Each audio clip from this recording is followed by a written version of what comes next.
Our last two videos have caused quite a stir.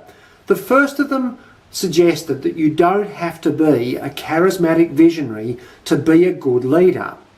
The second video answered the natural follow-up question, what then do I have to be in order to be the leader I want to become? My name is Simon Tyson. I'm the CEO of The Real Learning Experience. This video will deliver on a promise I made in that last one to drill down deeper on the leadership qualities that will deliver you success in your role as a leader. Now, you may remember from that last video that we suggested there are three key things a leader needs to do, and that's based on the model of action-centered leadership. A leader needs to deliver on the result. They need to perform the task. That's number one. The second is they need to build a cohesive team. And the third is that they need to develop and grow each of the individuals within that team. In order to deliver on those three things, we believe that leaders need to have three key qualities. A leader needs to be capable of being a model, they need to be excellent at being a coach, and they need to be skillful at being a facilitator. Now, my promise to you in that last video was that we would do follow-up videos drilling down on each of those three key things, being a model, being a coach, and being a facilitator. And the first thing I'd say to you is that it's nowhere near as complicated as it sounds. For a leader to do those things, they often simply need to harness and modify some of their natural traits and behaviours. So this first video is going to drill down on the first of those things, being a leader as a model. Being a leader as a model is all about setting a standard for your team. Looking at your team, understanding the level you expect them to achieve, and then demonstrating that by achieving that level yourself. Now, obviously, we're not just talking about executing a task here. In fact, I believe the most important area in which a leader can be a model is in terms of the interpersonal, the behavioural component of being an effective team member.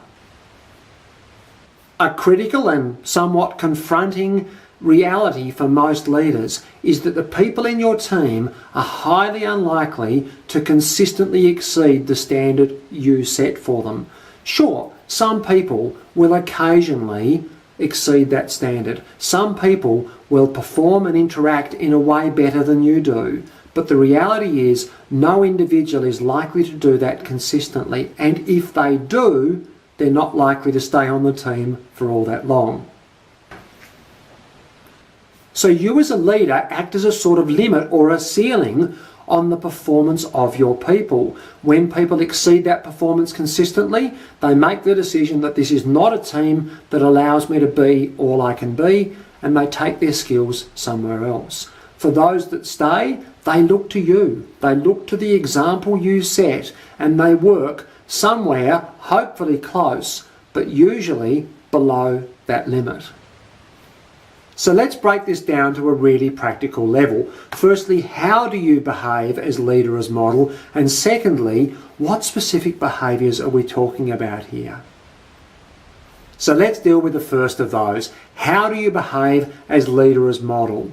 My suggestion is you look at your team and ask yourself, what do those people need to do, to be, in order to do their job really well? And then you need to model those behaviours. Now, you need to define being good at the job broadly. Obviously, there's some task element to that. And as I said before, in my view, that's much less important than the interpersonal aspect. You see, for someone to be good at their job, they need to execute the task well, but they also need to be a productive, cohesive, and positive member of the team. So what are the specific behaviours on your team that will allow them to be productive and cohesive? Take it a step further. What is it your people do? Do they deal with the public? Do they deal with an internal client? And what qualities do they need in order to do that well? Those are the sorts of behaviours that they have to see modelled minute in, minute out from you. It doesn't mean that you have to be perfect. It just means that your general standard on those dimensions has to be high. So let's get really specific here about the sort of behaviours we're talking about you needing to model. If, for example, you were managing a customer service team, you may find that some critical behaviours for your people to have in dealing with the public are high levels of empathy and lots of patience. If in their dealings with you, they don't get those sorts of responses, in fact, if you're impatient with them when you're dealing with them, if you're not empathetic to their concerns, their problems, their issues, they're highly unlikely to then go and use those traits in their own work. I had a quite remarkable example of this a number of years ago, working with a group of trainee police officers. In the room we had a group of people who were learning the skills, the attributes, the traits in order to become good police officers. We also had in the room a bunch of more senior police officers who were there to show the way, to be a model, if you like. In the activity that we did as part of their learning, the more senior group won the activity by cheating. Not just one-off cheating, but systematic, ongoing cheating and undermining of the other teams. It made for a really interesting discussion later on about the sort of model they provided for the people they were leading. Is that the sort of behaviour they wanted to see in those people? And if it wasn't, why were they modelling it? Of course, there are thousands of examples here. You may need thoroughness or timeliness from your team. And if you expect them to do that in order to deal with the external or internal customer effectively, yet you don't show that same level of timeliness and thoroughness in your dealings with them, little wonder when they don't perform at the level you expect. I had another classic example of this recently with a client. He was complaining about his people not following through. Yet on the very desk that we were sitting in front of was a pile of unfinished paperwork, including a number of leave requests, a number of resources requests, etc. that his people were working on. He was modelling a behaviour that he did not want to see in his own people. I'm sure you're starting to get the picture.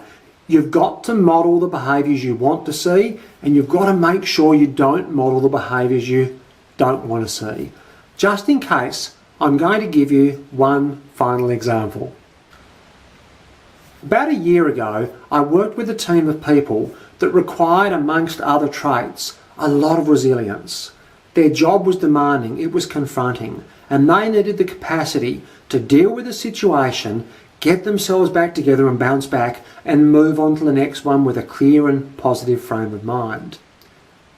The person managing this team was one of the most fragile people I've ever met. Whenever anything went wrong, she lost it. It could simply be someone delivering late on a report. It could be a piece of equipment not working as expected. Whenever anything went differently to her vision of how it should go, she completely lost it. She crumbled. And what's worse, she allowed that to carry over or spill over into the rest of her work day. She was modelling the diametrically opposite behaviour to what she needed to see in her people in order for them to be good at their job. I want to go back to something we said much earlier. You act as the ceiling or the limit for your people. They're highly unlikely to consistently exceed the standard that you set and model for them. If you're not seeing a standard that you're happy with in your team, before you look at them and ask why aren't they performing at the level I expect, look at yourself and ask, am I setting the standard that I want to see in my people? Leader as model is really an attitude. It's not about a specific skill set. It's about a willingness and a commitment to setting a standard for your people to aspire to, rather than one for them to avoid. In future videos over the next 2 weeks, we'll drill down in a similar way on those other 2 key leadership qualities, leader as coach and leader as facilitator. If our videos add value to your working life, please subscribe to make sure you never miss one. Thank you again for watching.